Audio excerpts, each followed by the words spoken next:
shaped piece of metal that had been a circular washer in its better days and was found near the bow on the port side. A portion of it tested at Galbraith Labs in Tennessee, and the results were stunning. It was 8% aluminum metal, just as Ron White's test had revealed. The test additionally showed a small amount of titanium metal that is also man-made. The Ark Discovery team continued its analysis at the site and located another fitting on the starboard side. A portion of it was sent to Galbraith Labs for testing, and again there were incredible results.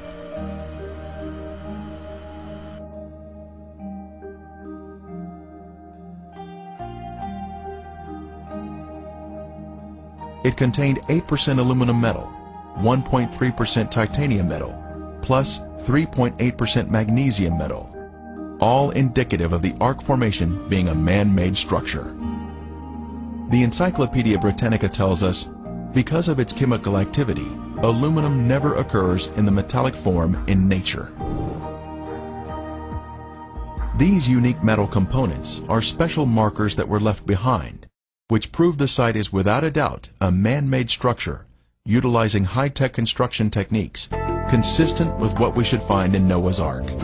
Modern man didn't discover how to make aluminum metal until around 1900, but the antediluvians had this knowledge in their day. Just down the valley from Noah's Ark, we come to the village of Kazan, where portions of the Ark's directional system were released, thus allowing the Ark to float more freely. Villagers tell Ron that the village in which the standing anchor stone rests is known as the Village of Eight. Also, this majestic valley, located a few miles from the village, is known as the Valley or Region of the Eight.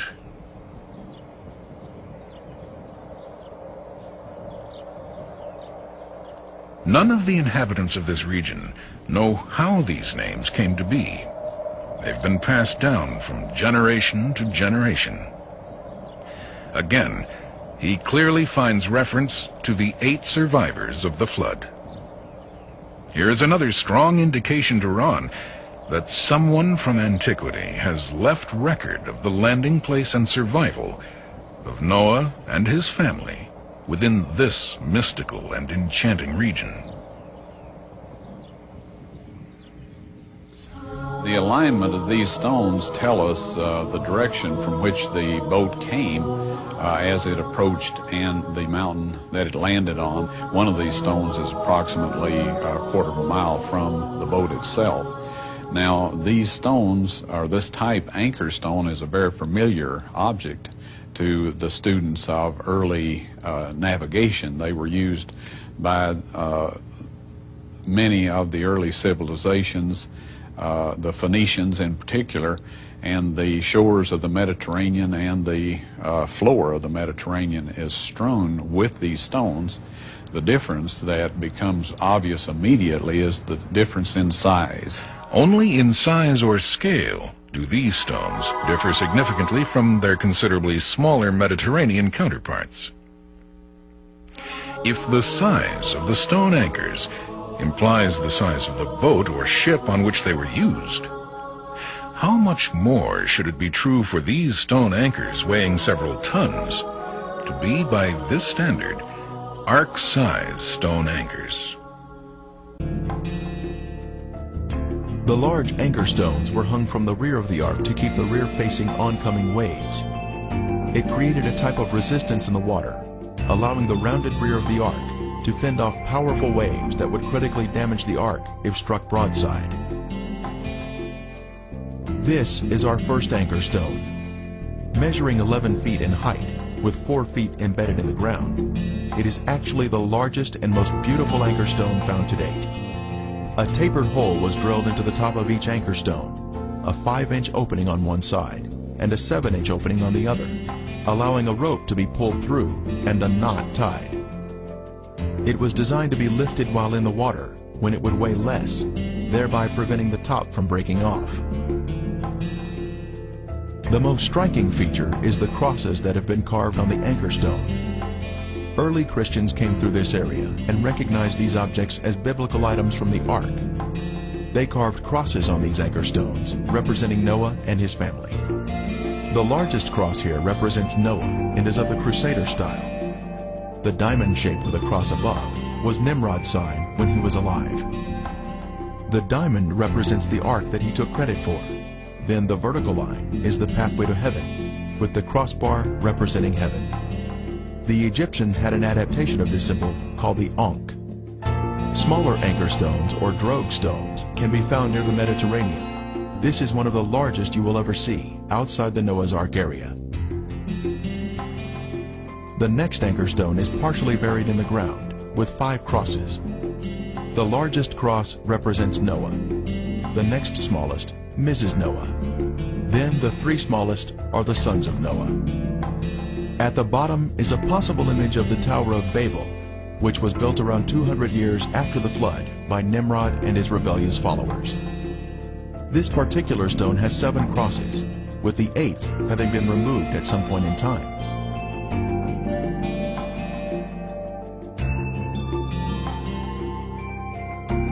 This stone has a large cross representing Noah. The next smaller cross in the bottom left is Mrs. Noah. The next 3 smaller crosses represent the 3 sons. Then the 3 smallest represent the wives of the sons. This stone does not have any carvings on it, but it does have a hole drilled through the top. Other stones have been found buried, but they have no inscriptions. This stone had a hole drilled in the left side. Then on the right, we can see ancient inscriptions. Vandals have broken this stone, but you can see where the hole once was in the top. Crosses have also been carved on this stone. Dr. Shea holds a doctorate in archaeology and is also an MD. He has had over 130 professional papers published worldwide, has taught Old Testament history at Andrews University, and is an acknowledged expert in his field. I've never measured the exact distance, but if you stand on the object, you can see Mount Ararat in the near foreground. Mount Ararat is a very beautiful and very interesting mountain, but it has certain drawbacks when you think of the flood story in the Bible. Mount Ararat is a volcanic peak over 16,000 feet high. If you think about the ark coming to land on a volcanic mountain, that's not a very propitious spot for it to be salvaged if you're going to find any remains. In fact, some of my friends who have been working on that particular mountain have been working on the northwest face where there's the great Ahura Gorge. Now that blew out in historical times, and it seems like to me that would be the very worst place to have a preserved remnants of the ark.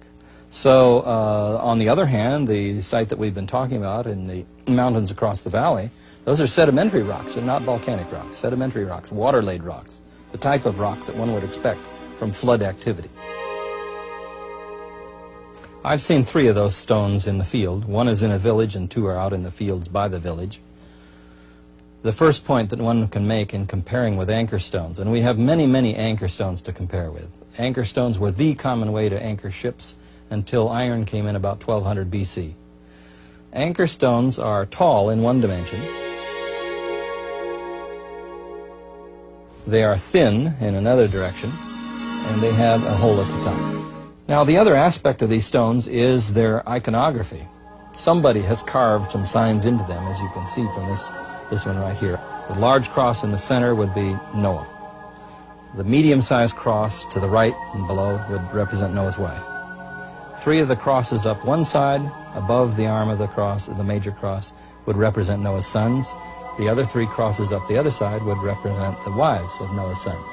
There's exactly 8 crosses. There are 8 people in the flood story, and these are engraved upon stones that look very much like anchor type of stones.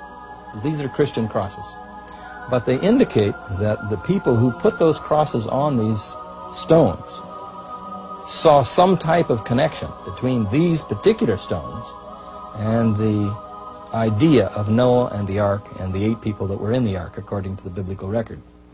Now, these stones are very unusual and irregular in that they are not near any normal natural body of water. It seems evident to me that somebody either wanted to depict something like an anchor stone or actually used an anchor stone in this area.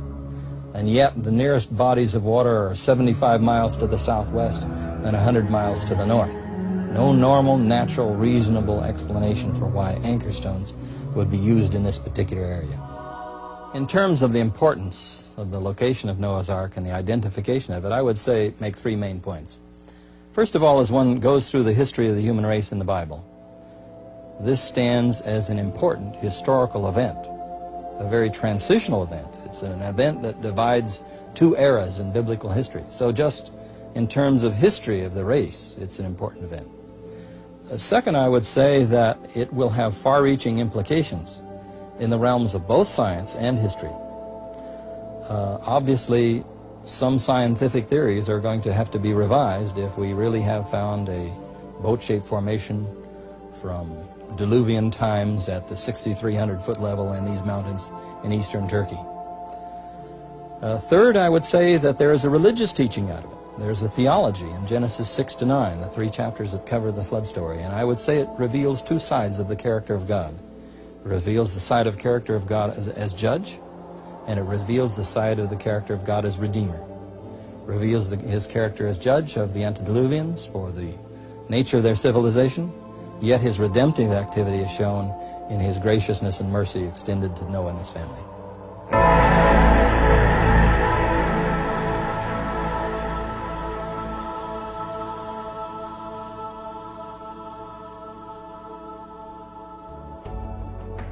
In conclusion, we can say that the Darupanar, Noah's Ark formation, is full of evidence which confirms its authenticity, especially when we objectively consider all the information. Many books have been written about the discovery of the Ark. It has been featured in many newspapers and television programs, but most of the world is not aware of this beautiful discovery, which refutes evolution and proves the Bible to be truth.